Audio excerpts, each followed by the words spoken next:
Un espacio para la discusión bien informada. El Mostrador en la clave. Con el equipo de El Mostrador. Estamos ya con El Mostrador en la clave. Macarena Segovia, Mirko Macari están con nosotros. Buenos días, ¿qué tal? Hay novedades, bastantes novedades que se pueden... vamos por la noticia que potencialmente podrían ser buenas, digamos. Oye, el impacto de la muerte de Anthony Bourdain. Sí, oye, si la gente no sabe, el famoso chef Anthony Bourdain aparentemente se está anunciando en todas las redes, se habría suicidado. Se suicidó. A 61 años de edad. Un ícono de la cultura pop.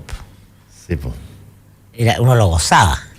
Y acá eligió. Yo lo vi poco, la verdad, pero yo lo veía harto y hace tiempo pero en su minuto cuando estaba pico por varios capítulos, y cuando vino a Chile eligió como lo mejor de Chile la fuente alemana. Muy bien asesorado, muy bueno.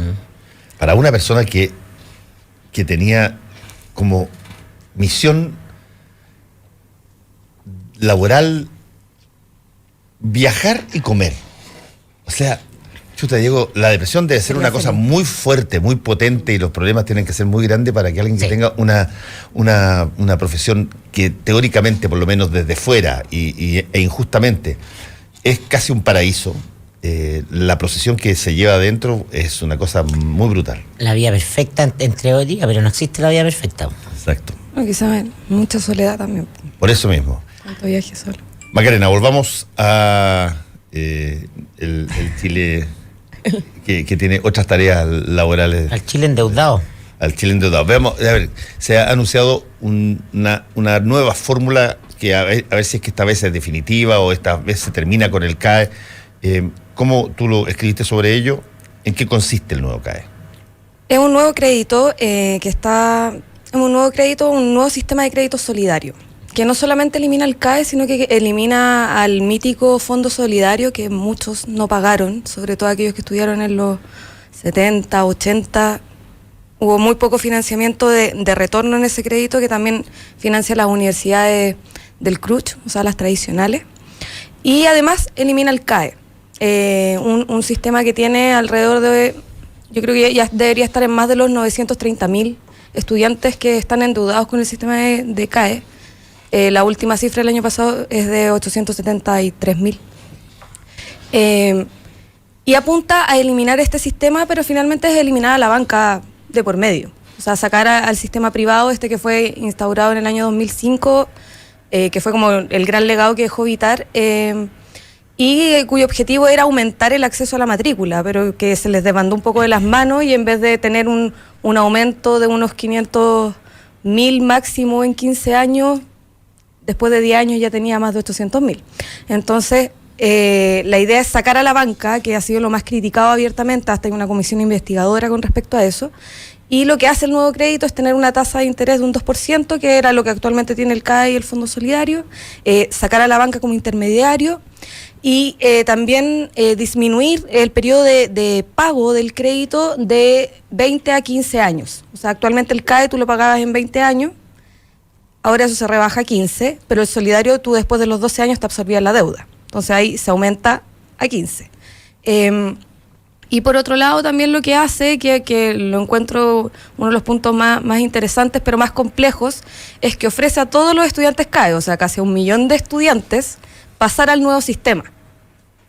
O sea, todos los que están endeudados con CAE pueden pasar al nuevo crédito, pero nadie dice cuánto va a pagar el fisco por comprar esas carteras de deuda. Hay que recordar que actualmente el fisco compra las carteras de deudas CAE de los estudiantes que son más proclives a no pagar el CAE con hasta un 28% de interés, además del 6% de interés que ya tiene el contrato original. Y son hasta el momento más de 3,1 billones de pesos que ha pagado solo por recompra el fisco a las bancas.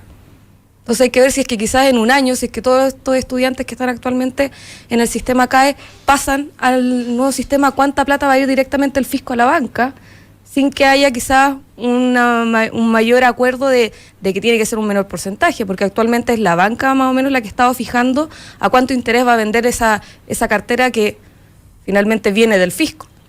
Entonces podríamos tener hasta un 6,2 o 7 billones pagados por recompra de una por parte del Estado, por lo que fue el legado en educación de Ricardo Lagos. Y esos son puntos que claramente el proyecto del nuevo crédito solidario no establece. Deja esa planta abierta, y también ese punto ha tenido bastantes críticas al interior del oficialismo. Entonces, por ahí, claro, no hay condonación de la deuda, que era lo que pedían los estudiantes. Se pasa a este nuevo sistema de crédito, pero no hay claridad de finalmente cuánto va a ganar la banca con esto, que ha sido la principal crítica que ha tenido el sistema de CAE, además de generar un proceso de endeudamiento que lleva un ciclo reiterativo de pobreza también, porque no se cumple, por ejemplo, la promesa de el ascenso a nivel económico a través de esta promesa del estudio en la educación superior.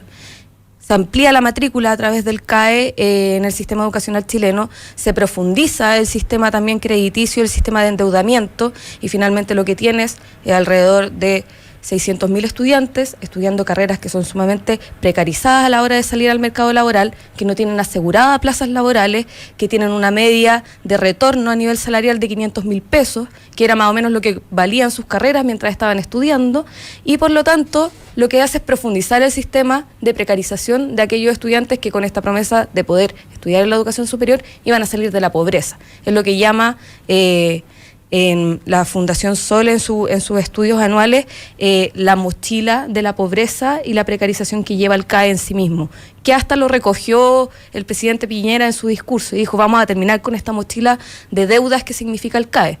Bueno, hay que ver, porque finalmente la deuda se mantiene. No está el intermediario privado, en este caso de la banca. Se mantiene, y se mantiene asignada al mismo alumno, digamos. Además, o sea, bueno, aumenta 90% de la cantidad de estudiantes, o sea, el 90% más pobre, ¿no? Puede acceder a esto. Pero otra cosa interesante que tiene el nuevo crédito es que dice, pero tampoco los estudiantes, que son más alrededor de 300.000 anuales a los cuales beneficiaría, tampoco van a pagar mientras estén estudiando, que es lo mismo que hace la gratuidad. Dice, no van a pagar porque yo les voy a dar además un 1,5% más, dependiendo si están en el primero y segundo quintil del arancel de referencia, y el resto las universidades van a tener que hacerse cargo. Y ahí entra un problema complejo, porque las instituciones más complejas, que son las que hacen extensión, que hacen investigación, como la Universidad Católica, la Universidad de Chile, la USACH, la UDP, la Hurtado, están con problemas de financiamiento, sobre todo la UDP y la Hurtado, por el hecho de que la gratuidad ya le ha significado un costo importante de rebajar sus aranceles. En este caso, porque por lo general el arancel de referencia alcanza un 70% del arancel real. Y ahora el resto de los estudiantes con CAE también van a tener que absorber esa deuda, finalmente, que queda entre el arancel real y el de referencia, porque hay que tener en cuenta que la mayoría de los IP, de los CFT, de las universidades privadas que son más simples, por decir que solamente hacen docencia y algo de extensión, que tienen a lo más 4 años de acreditación, no tienen aranceles tan caros, y ellos logran ajustar, y por lo general la oferta que tienen en sus grandes campañas publicitarias es: nosotros te cobramos lo mismo que te cubre el CAE. Entonces, no afecta a ese tipo de instituciones, y lo que afecta directamente son a las instituciones que están mayormente reconocidas por la calidad educativa que tienen. Entonces ahí va a haber otro conflicto, y yo creo que no la van a dejar pasar tan fácil. Ayer yo hablaba con uno de los representantes del G9, que son las universidades privadas dentro del CRUCH, y decía, bueno, se mantiene el endeudamiento por un lado, y por otro lado no nos gusta esto de que nosotros tengamos que hacernos cargo de esa diferencia arancelaria.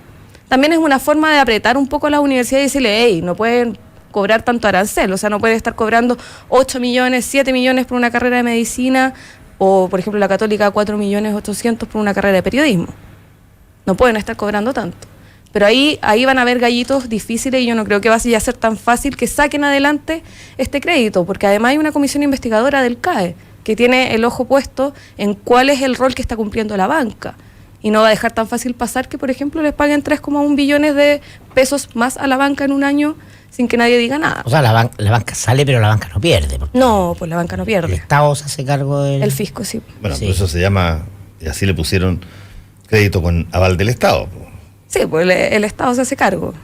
El punto es cómo van a cobrar el crédito, porque otro problema que tiene el crédito solidario, que no tiene la banca de por medio, es que el retorno es muy bajo, y por lo general terminan reteniendo la devolución de impuestos de los estudiantes, y eso es lo que alcanzan para financiar este fondo que se refinancia con lo que pagan los endeudados.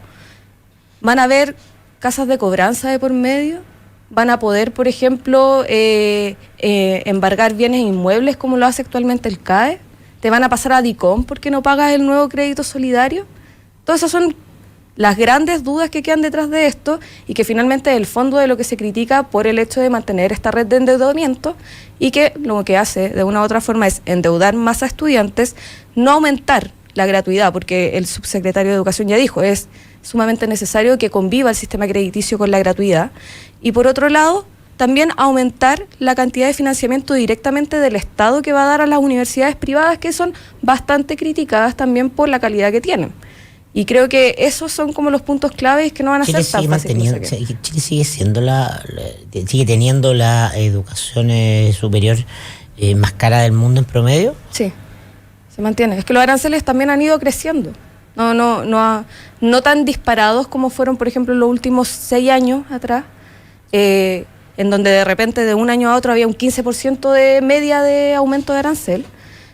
Porque también hay que decir que la cantidad de matrícula ya se mantiene estable durante los últimos años, pues no ha seguido tan explosiva, y lo más seguro es que ahora aumente la mayor cantidad de matrícula entre los estudiantes que van a las carreras vespertinas, que tienen este sistema executive, por ahí donde se podría ampliar más la matrícula, pero hay que reconocer que el sistema educacional chileno, la matrícula se amplió a punta de endeudamiento, lo que no ha ocurrido en ningún otro país, porque en otros países hay créditos, por ejemplo, con aval del Estado, con la banca intermediaria como en Estados Unidos, pero eran cuando ya la matrícula había crecido. Aquí la mayor cantidad de explosión de matrículas fue a punta de endeudamiento, a punta de fortalecer el sistema privado, que tener en cuenta que el sistema privado casi triplicó su matrícula y el sistema estatal solamente aumentó en un 15%. Sí. Entonces, por decirlo de forma simple, la embarrada ya quedó. Y Piñera y el gobierno actual no es consciente de que tiene casi un 7% de la población endeudada con un crédito que no tiene la capacidad de pagarlo y de retornarlo. Si hay más de un 43% de no retorno del pago del CAE. O sea, no es cierto que los chilenos somos buenos para pagar los créditos. No, para nada. O sea, lo que pagan son con la retención de impuestos. O sea, hay muchos que pagan todos los meses, que tienen quizás una cuota que pueden pagar, pero un estudiante que no terminó su carrera, que terminó endeudado en 9 millones de pesos, que no puede terminar en la ingeniería... Actualmente pasa en la estudio. Depende de repente de quién tenga también tu deuda. Pero lo más grave son que hay alrededor de 50 casos en donde hay a familias completas que les han embargado sus casas. Por un crédito universitario que te prometía el ascenso social, el ascenso en la escala social. Y creo que eso, que no se haga cargo también el actual gobierno, que fue importante. Comprar promesas políticas. Y otra cosa que también la derecha se lava bastante las manos diciendo, bueno, pero este crédito se hizo en el gobierno de Ricardo Lagos, luego se profundizó en el primer gobierno de Michelle Bachelet, pero y Piñera vino un poco a rebajar la tasa de la cantidad de plata que pagaban los estudiantes, pero lo que no dice es que, por ejemplo, en el año 2009, en el año 2010 es cuando es más alta la tasa de recompra de interés que le cobran al Estado, que es bajo el gobierno de Sebastián Piñera. Lo que tampoco dicen es que quien pone las mayores tasas de recompra es el Banco Estado. O sea, el propio Banco del Estado, en vez de decir, hey, les voy a cobrar solamente un 7% en vez del 6% base de interés, no, les voy a cobrar un 31%, les voy a cobrar un 29% de recompra. Y todo eso también se dio bajo el primer gobierno de Sebastián Piñera.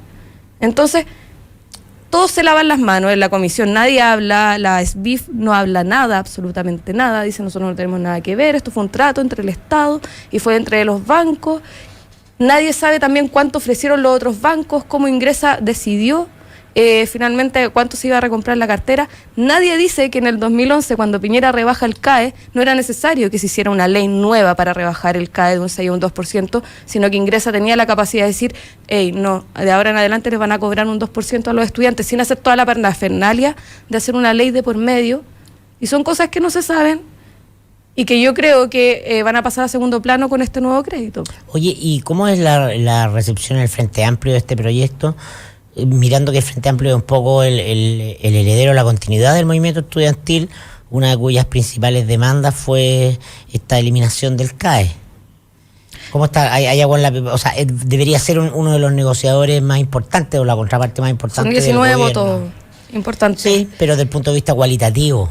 de... O sea, hay un punto de partida desde el Frente Amplio, y es que ellos establecen que cualquier sistema crediticio lo que hace es profundizar la privatización del sistema de educación superior.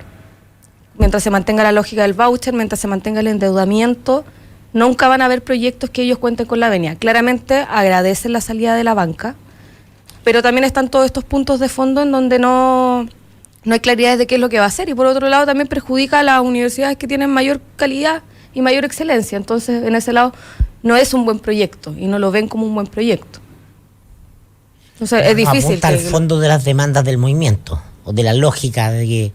O sea, yo creo que no apunta al fondo de la crisis que significa la educación superior en Chile, más allá del movimiento. O sea, el sistema va a seguir haciendo agua y va a seguir haciendo crisis y va a seguir generando... ¿Cuánto dijiste, Maca, que era el porcentaje de personas de estudiantes que habían ingresado, que habían tomado un crédito en carrera y que habían abandonado la carrera y continúan pagando el crédito? A ver, o sea, son personas que no terminaron la carrera, que se salieron antes por necesidades probablemente económicas, pero que quedan con la mochila de la deuda, como decías tú. Actualmente son como 350.000 los que están pagando el CAE. De esos, son 150.000 los que son morosos, y de esos el 70% son gente que no terminó sus carreras. O sea estamos hablando más o menos de, qué sé yo, unos 90.000 personas. Claro. Pero también hay que tener en cuenta, bueno, que ahí tampoco las cifras son tan claras, porque los créditos tú los cobras por año. Tú la cantidad de créditos la ves por año y es distinta a la cantidad de personas. Entonces hay mucha gente que quizás abandonó su carrera y se cambió de carrera y cuenta como un nuevo endeudado. Entonces ahí cuenta un endeudado con 2 créditos, que pueden ser con 2 bancos distintos, por ejemplo. Entonces, por ejemplo, nunca el Mineduc ha aclarado esa cifra. Desde el punto de vista bancario, llamémoslo así, es pura ganancia, digamos, en términos de que la morosidad, que en determinadas áreas de ese negocio, cuando se trata directamente con privado, es un problema, porque tú tienes que eventualmente considerar que vas a no poder recuperar una cantidad de créditos y por lo tanto tienes que hacerte cargo de ello. En el caso del CAE, es un crédito que lo peor que puede pasar es que te negocie el Estado la tasa a la que te lo va a recomprar, digamos. Es que eso no lo negocia. El banco determina unidireccionalmente a cuánto va a vender la cartera crediticia y también determina qué créditos va a vender. O sea, Ingresa no hace nada. Ingresa no tiene pito que tocar ahí. O sea, el banco le dice, ya, tú me vendiste, no sé, este año 100.000 créditos.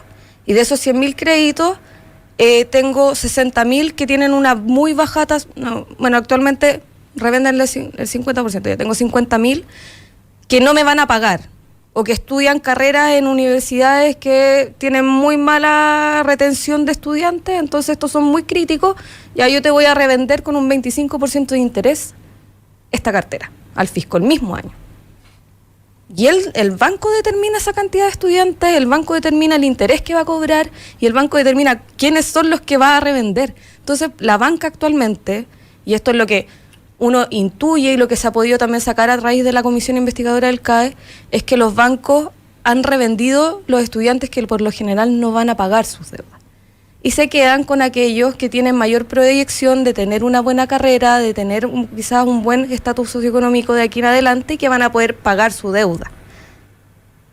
Pero finalmente todo lo determina la banca. Entonces no hay tampoco una intervención directa. Es curioso eso que estás diciendo, porque teóricamente el Estado tiene instrumentos de negociación para repactar esa compra o recompra de situaciones. De hecho, le transfiere en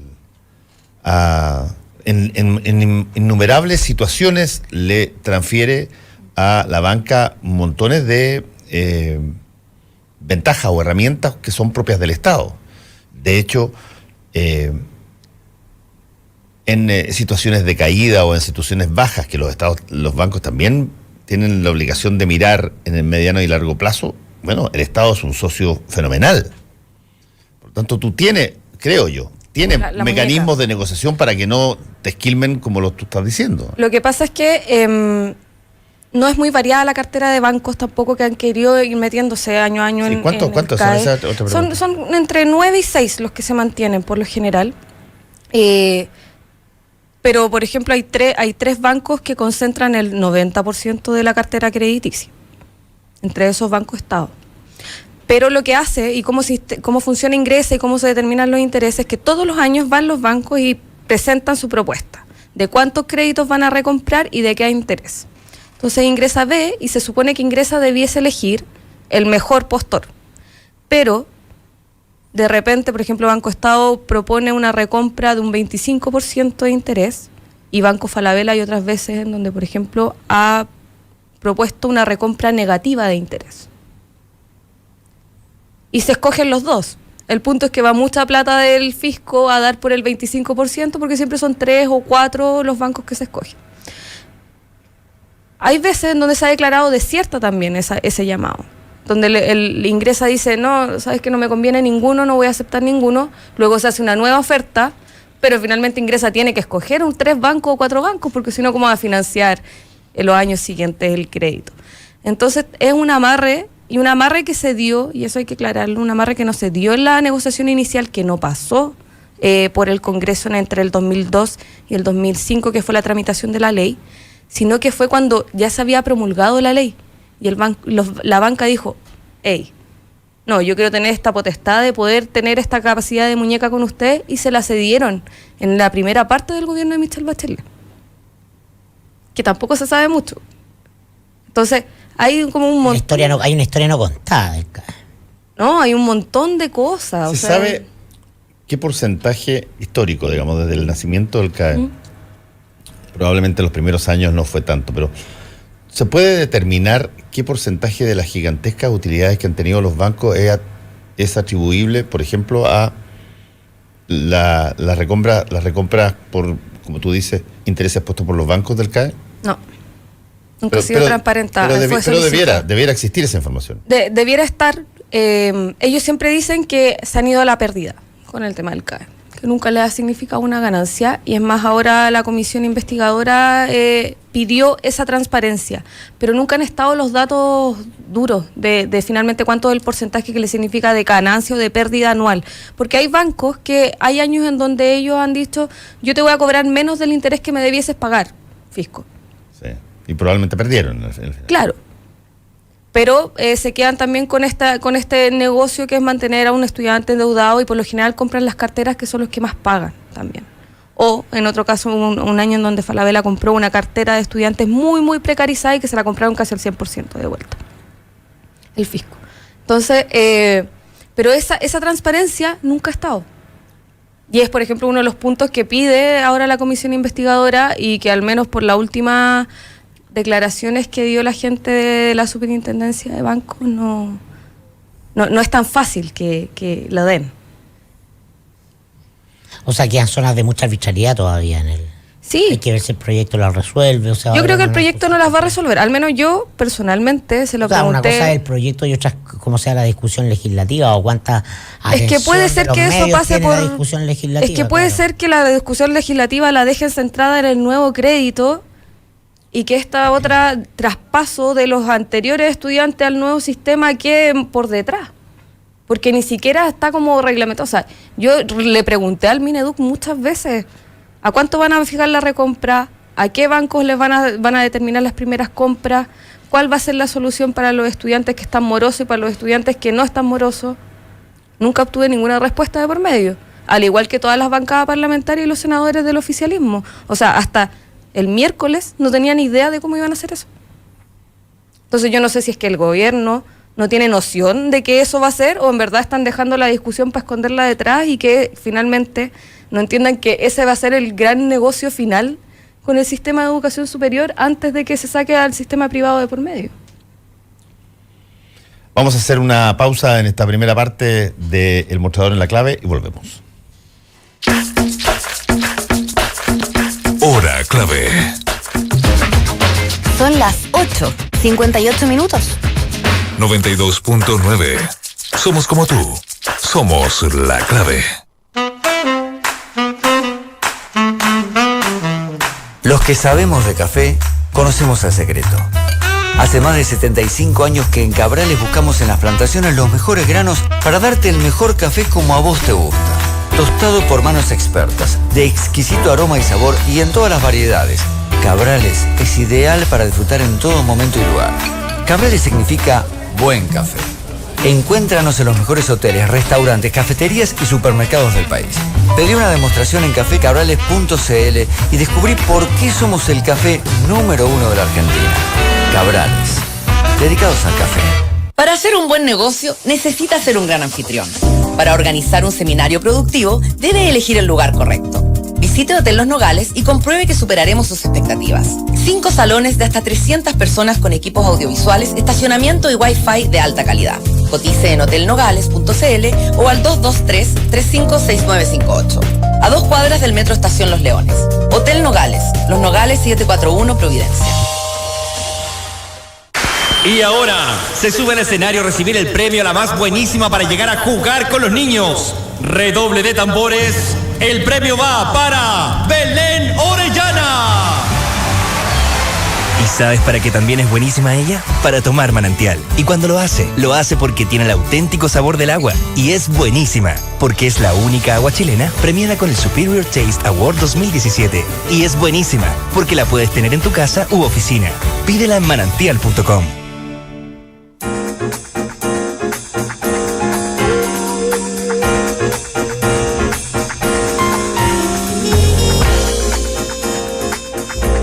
Estamos de vuelta con el mostrador en La Clave. Vamos a tener a un invitado vía telefónica que es conocido nuestro, ha estado varias veces acá, acaba de sacar un libro nuevo, Historia de la Relación Civil-Militar en Chile. Nos estamos refiriendo a José Rodríguez Elizondo, escritor, diplomático, abogado, y ya tenemos a Pepe Rodríguez Elizondo al aire. ¿Cómo estás, Pepe? Hola, Fernando. Hola, Estamos aquí con la Macarena y con Mirko, muy atentos a tu libro nuevo. Pero tú sacas un libro cada 4 meses. Estás como Stephen King, que yo creo que ya es lejos la persona más prolífica que yo he visto en mi vida en materia de libros. Te sacar, no sé, 3 libros al año. Claro, son novelas. Primero saludo a Mirko y Macarena, y segundo te digo que es cierto, estoy produciendo un libro al año porque ya me queda poco tiempo, así que estoy bien apurado. No te destruya antes de tiempo. Sí. José Rodríguez Elizondo, Historia de la Relación Civil-Militar en Chile desde Eduardo Frei Montalva hasta Michelle Bachelet Geria. Por cierto, ¿esto es el segundo gobierno de Michelle Bachelet? Los dos. O sea, esto llega hasta ayer. Hasta ayer, sí. ¿Qué tanto se puede reportear, más bien, desde qué plataforma te sitúas tú para reportear o para investigar la relación civil-militar en Chile? Bueno, francamente es una plataforma histórica y, como conté en el acto de lanzamiento, es una plataforma que se ha venido desarrollando en las reconditeces del cerebro desde hace 44 años. Porque esto viene de la primera reacción que tuve yo cuando era joven, llegó el golpe, yo me encontré al lado afuera de la patria, como digo, con mi maletita y mi señora.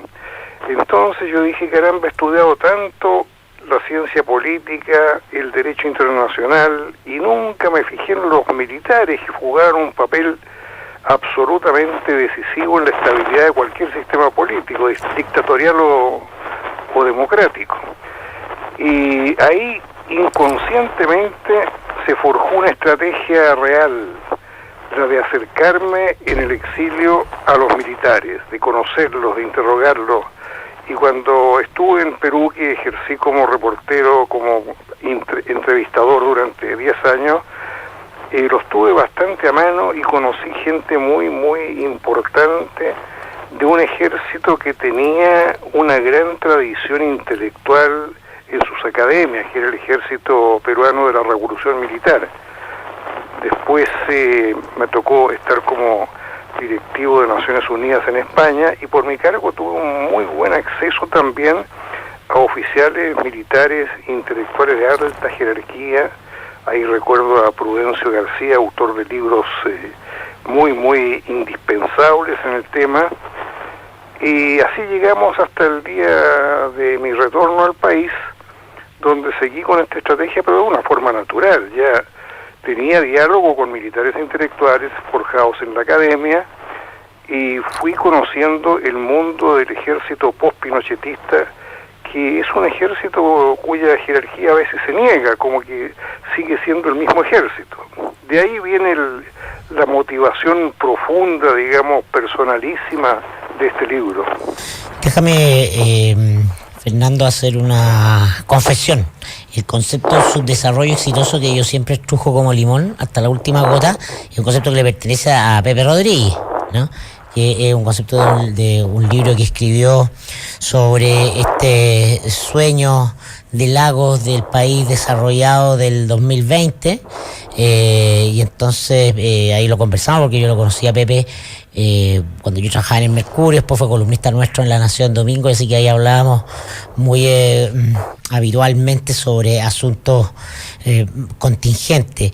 Y en este libro, Pepe, tú retomas el concepto del subdesarrollo exitoso porque la relación cívico-militar no solamente la enfoca desde una mera perspectiva analítico-histórico, sino desde una preocupación. Tú dices que hoy día hay un déficit o un mal enfoque en esa relación, y que eso muy probablemente va a tener costos que hoy día no visualizamos desde la política.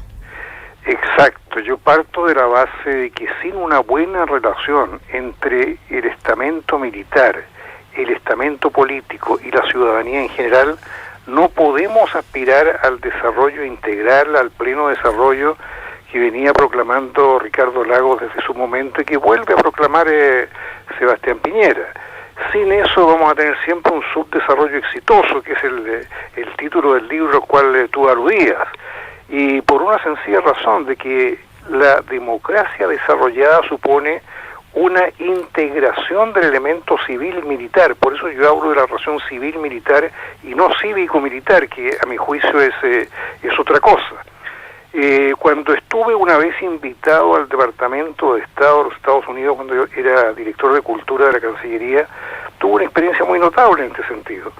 Me pasé por distintas dependencias del Departamento de Estado y me llamó la atención de que en cada una de ellas había un oficial del nivel de coronel, capitán de navío. Lo pregunté y me dijeron, mire, qué bueno que usted haga esa observación. Aquí nosotros tenemos un trabajo conjunto. Y me dijeron que el estamento militar norteamericano era una gran sede de estudios sobre temas internacionales. Bueno, eso se me quedó grabado y compruebo que en Chile estamos muy lejos de eso, pero que al mismo tiempo el sector militar chileno es muy estudioso y produce mucha literatura especializada sobre temas internacionales que a mi juicio deberían ser mucho mejor aprovechadas. José Rodríguez Osondo está con nosotros hoy aquí en el mostrador en La Clave. La diferencia entre el mundo civil y el mundo militar, adquirió una presencia relativamente grande durante la dictadura, y probablemente durante las dictaduras pasa eso. Uno se da cuenta lo distinto que pueden ser los criterios para ver el país o para ver determinadas situaciones entre el mundo civil y militar. Pero el libro tuyo, en términos de la relación civil-militar en Chile, tengo la impresión de que, además de tratar ese tema cuando hay grandes catástrofes cívicas, como es una dictadura, abarca desde Eduardo Frei Montalva, por lo tanto abarca desde un periodo en que el mundo militar para el mundo civil estaba bastante invisibilizado, no tenía el protagonismo que adquiere después de que se hacen conductores de un país, o que dejan de serlo, pero todavía tienen una presencia por lo que significó sus años de gobierno. Y por lo tanto, ahí hay me gustaría preguntarte, ¿qué tanto, si tú quieres, son los civiles previos al golpe responsables del distanciamiento gigantesco que se ha observado históricamente en Chile entre el mundo militar y el mundo civil? Absolutamente, Fernando, porque mi investigación, mi reporteo a los sobrevivientes me deja un saldo muy claro. En la época de Frei Montalva hizo crisis el concepto equivocado de los militares en sus cuarteles y que no molesten. porque en esa época América Latina estaba llena de dictadores militares y estaba el general Onganía, argentino, desafiando a todos los militares chilenos, por supuesto, a que no fueran castrados mentales, como decía, que no los miraran como simplemente como las fuerzas decorativas de la nación. Y Eduardo Frei Montalva, con toda la alta capacidad intelectual y política que tenía, no fue capaz de darse cuenta de que no éramos una excepción absoluta, sino que una excepción coyuntural. Y en el periodo de Frei Montalva se produjo precisamente el tacnazo del general Bió, que cambió definitivamente las tornas del problema civil-militar en Chile. Ese fue un momento en que los militares pasaron a primer plano, en que inclusive dentro de las izquierdas hubo conversaciones con Bió, sondeando si podía hacer esta cosa que llamaban en la época un militar de izquierda, capaz de acelerar la revolución, que en ese momento tenía un gran sesgo castrista. Y el castrista, como todos ustedes saben, tenía por su parte un gran sesgo militar. Sí. Era una revolución muy militar. Por lo tanto, de ahí en adelante viene un tema muy, muy grave, y que lo recibe de lleno Salvador Allende, que venía con una perspectiva civil y democrática. Eso lo voy a sostener siempre y está en el libro. Y Salvador Allende tenía muy claro que no podían dedicarse a tener a los soldados para desfilar ya en sus cuarteles, y que había que usar su capacidad técnica en todo lo que fuera de beneficio para el Estado. Bueno, así empieza el libro, o sea, con la frustración de una gran percepción que tenía Salvador Allende sobre el rol sociopolítico de los militares. Pero, don Pepe, el libro termina haciendo una aseveración que a mi juicio es compleja o es temeraria, que los militares en Chile el año pasado, el 2017, volvieron de alguna manera a pronunciarse sobre la política, volvieron a deliberar. ¿Por qué? O sea, sacamos un salto en la historia y vamos al presente, donde estamos hablando de los militares básicamente por lo que estamos hablando de una serie de otras instituciones, es decir, la corrupción. Mira, Mirko, el problema es el siguiente. Yo tomo un periodo más o menos largo en el cual hay una fase de ascenso muy clara, muy pronunciada, que es el de Patricio Elwin hasta Ricardo Lagos, en el cual se llega a ir perfeccionando paulatinamente esta tesis del profesionalismo militar participativo. Los militares están no solo para desfilar y prepararse para disparar, sino para trabajar por el desarrollo de Chile. Pero de ahí en adelante, a partir específicamente del segundo gobierno de la presidenta Bachelet, se produce lo que yo llamo la regresión, un movimiento de regresión muy claro, muy acentuado, y que tiene como puntos focales, como puntos de atención, no siendo lo decisivo, los problemas de los detenidos desaparecidos y de Punta Peuco, en el cual dos minorías muy coherentes entre los antimilitares y los militares de la vieja guardia de Pinochet se encuentran y evitan que siga produciéndose el movimiento ascendente de la integración militar con la civilidad, y distraen tanto la atención que empieza un movimiento de regresión muy grave, que culmina con un pronunciamiento que quiso ser inadvertido, porque los chilenos no somos campeones para evitar decir lo obvio, lo que está pasando, ¿no? Que fue una advertencia a la presidenta Pinochet de que el tema de Punta Peuco estaba afectando gravemente la relación civil-militar. Y ahí hubo hasta comandantes en jefe del ejército que hicieron presente su posición, su pensamiento en presencia y en público de la presidenta Bachelet. Lo cual para mí, como venía precisamente estudiando este tema, haciendo la historia, me golpeó en plena fragua del libro y me obligó a hacer los últimos capítulos dedicados a la regresión de la relación civil-militar durante el gobierno de Michelle Bachelet. O sea, la tensión por cerrar Punta Peuco.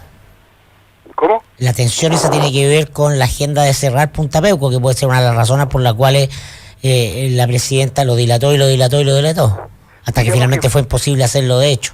Digamos que fue el catalizador por este manejo increíblemente secretista e increíblemente en sordina que se ejerció, como si fuera un tema que se podía tratar entre dos o tres personas, digamos entre Carmen Gloria Quintana y la presidenta de la República.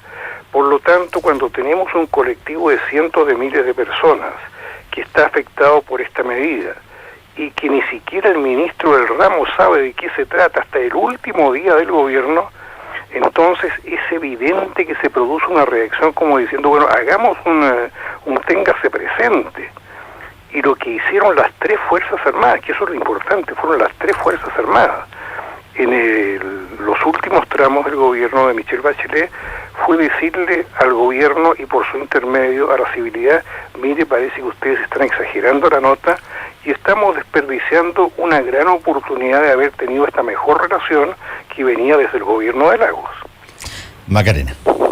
O sea, yo quería pasar a otro tema, pero que tiene que ver un poco también con el poder que tienen el mundo militar y las Fuerzas Armadas, que tú lo decías, en cuanto a la experticia que tienen en las relaciones internacionales de Chile. Es un tema que no se sabe mucho, pero por ejemplo la capacidad de mantener relaciones bilaterales con 4 naciones en donde hay 4 delegados, uno de cada rama, entre esos Israel y Estados Unidos, en donde hay también una labor importante en el ámbito en cómo se desarrolla el trabajo a nivel internacional a través de las Fuerzas Armadas y en específico a nivel militar. Ese desarrollo que también tiene que ver con esta relación con el mundo civil y política, que no está un poco oculta en la historia reciente de nuestro país, que termina, por ejemplo, con una base militar de Estados Unidos en Chile. ¿Cuánta conciencia? ¿A cuál base te refieres? ¿Perdón? ¿A cuál base militar te refieres? Estoy hablando de la que está cerca de Quintero. Ya. Y en otros lugares también de Latinoamérica, no solamente Chile. ¿Cómo se da esa relación que es entre diplomacia y también tratado militar, que ellos tienen también un punto muy relevante en cómo se relaciona Chile con otros países? Mira, me plantea un tema sumamente complejo. De partida existe una específica diplomacia militar que es la que desarrollan los militares entre sí, con los cuerpos militares de otros países, que por razones obvias es una diplomacia estratégica y del mayor interés para la conducción de cualquier país.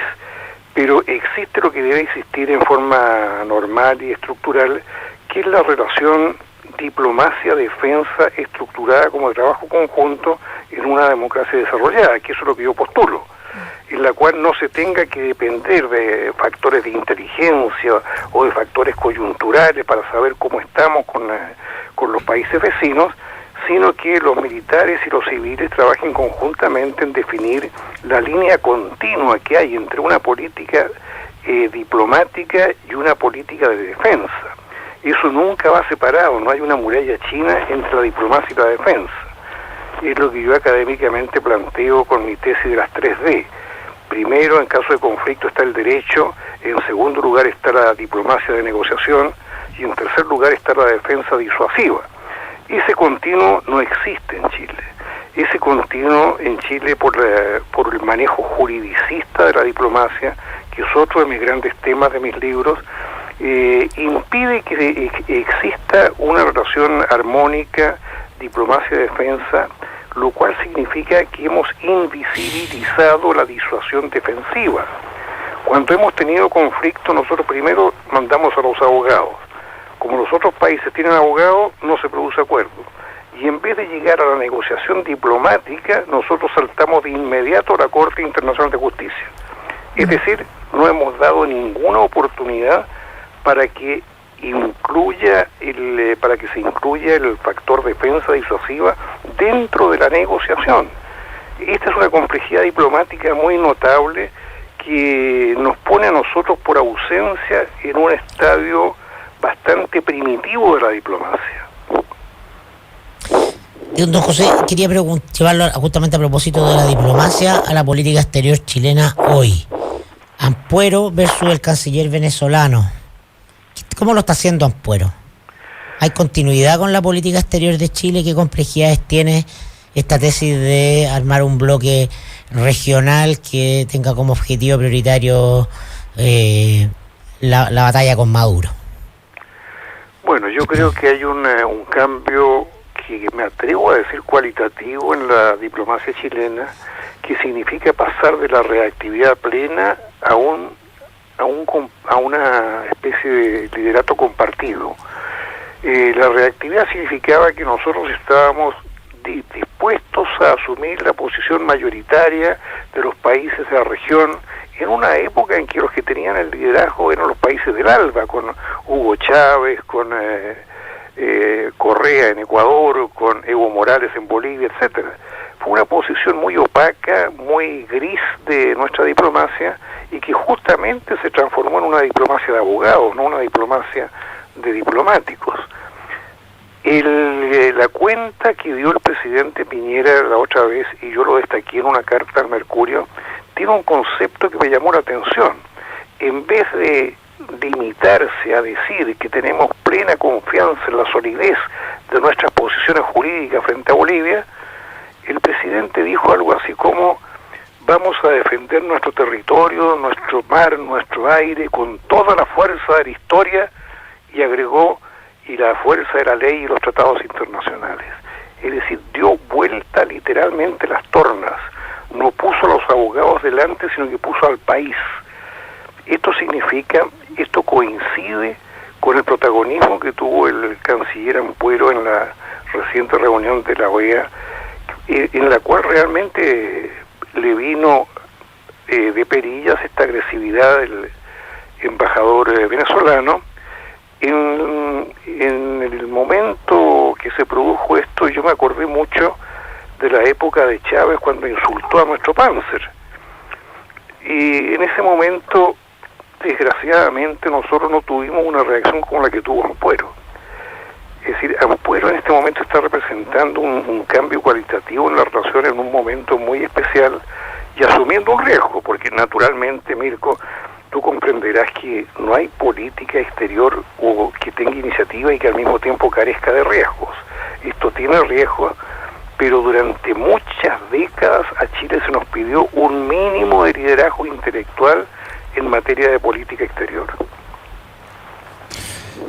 Pepe, hay una situación en esto que te había preguntado, Mirko, que me parece interesante de constatar.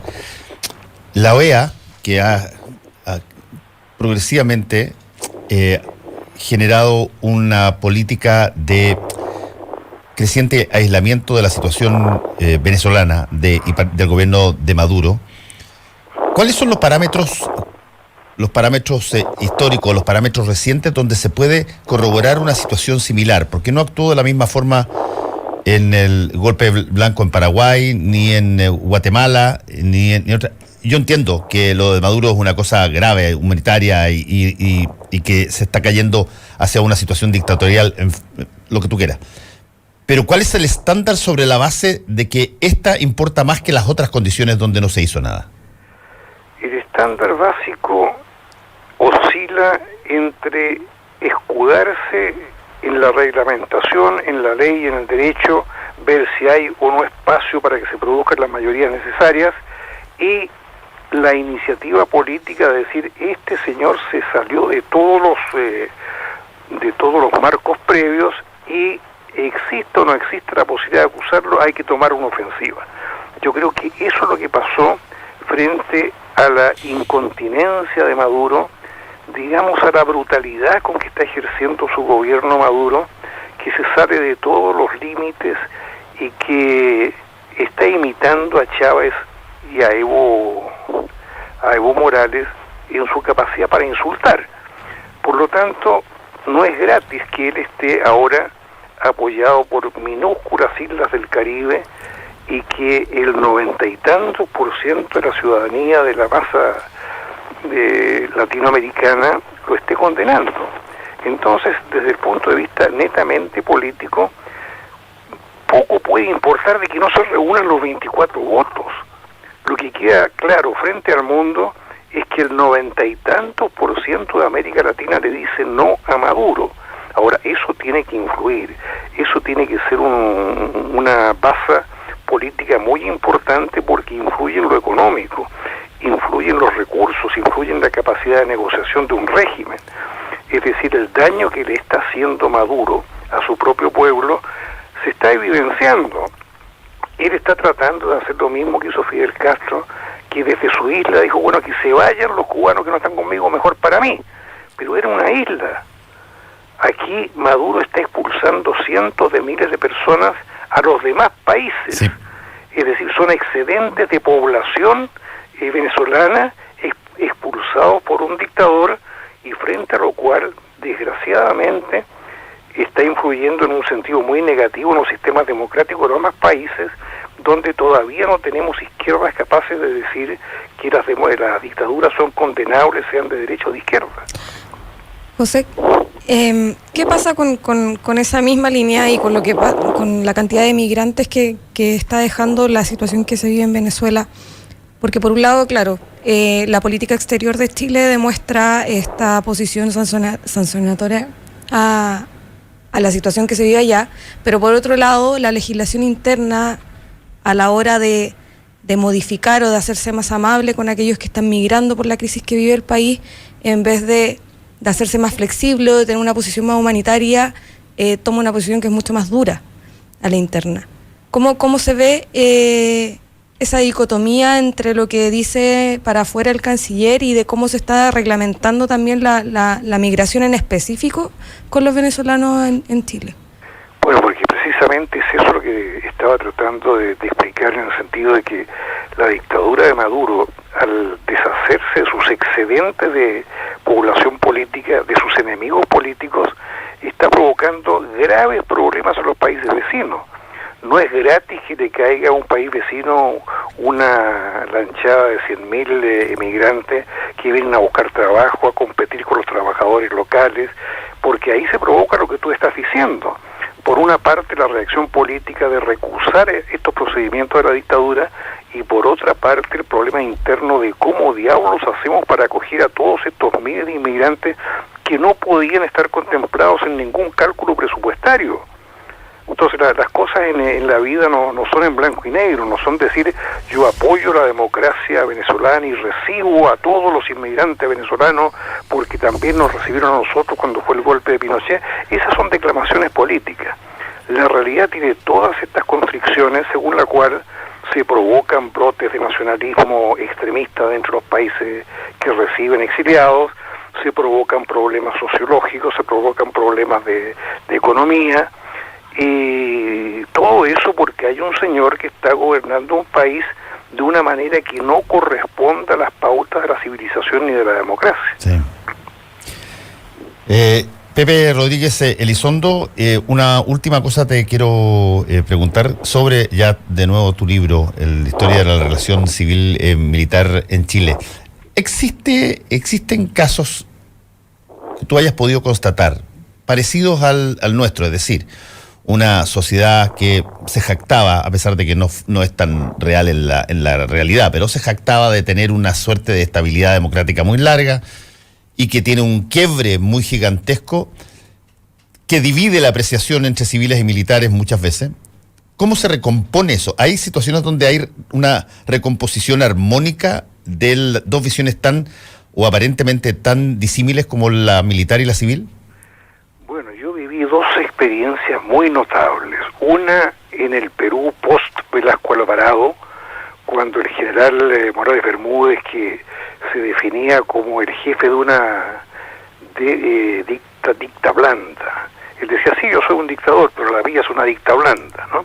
Él inició una transición hacia la democracia más compleja, a mi juicio, que la de Felipe González, que la de España, mejor dicho, porque la realizó entre peligro de guerra con Chile, entre amenazas con Ecuador, entre la emergencia del terrorismo de Sendero Luminoso que ya comenzaba a activarse, entre la discrepancia que tenían las tres armas entre sí y, para rematarlo, entre una gran algarabía social, un gran rechazo social. En esas condiciones, este militar peruano, que a mi juicio debería ser considerado como uno de los grandes políticos del Perú, llamó a una asamblea constituyente y coexistió su poder de dictador con el poder de la asamblea constituyente, es decir, dualidad de poder. Más difícil imposible.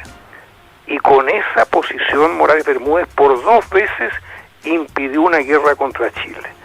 Es decir, tenemos un ejemplo que no lo conocemos, tenemos un militar peruano que, amándonos o no amándonos, que eso es lo de menos, impidió que entráramos en una guerra. Imagínate lo que habría sido una guerra chileno-peruana y su capacidad de expansión. Y ahí tenemos entonces una inserción armónica del establecimiento militar dentro de una democracia que duró bastante tiempo hasta que llegó Fujimori y como el león sordo echó todo a perder. Y la otra experiencia que yo conozco de bastante cerca es la experiencia de la transición española misma. Yo llegué a vivir España trabajando para Naciones Unidas en la época de Felipe González. Y la gestión militar de Felipe González, con un ministro de defensa muy notable, un catalán llamado Narcís Serra, llevó a buen recaudo todas estas esperanzas de los militares en volver a ser cruzados de Franco. Acuérdate que hubo un conato de golpe de Estado en la época de Adolfo Suárez que casi tuvo éxito. Es decir, los militares españoles no estaban tan convencidos de una transición democrática que incluyera hasta a los comunistas en el gobierno. Sí. Entonces ahí me tocó vivir dos transiciones muy notables y conversar mucho con los militares más destacados de esas dos experiencias.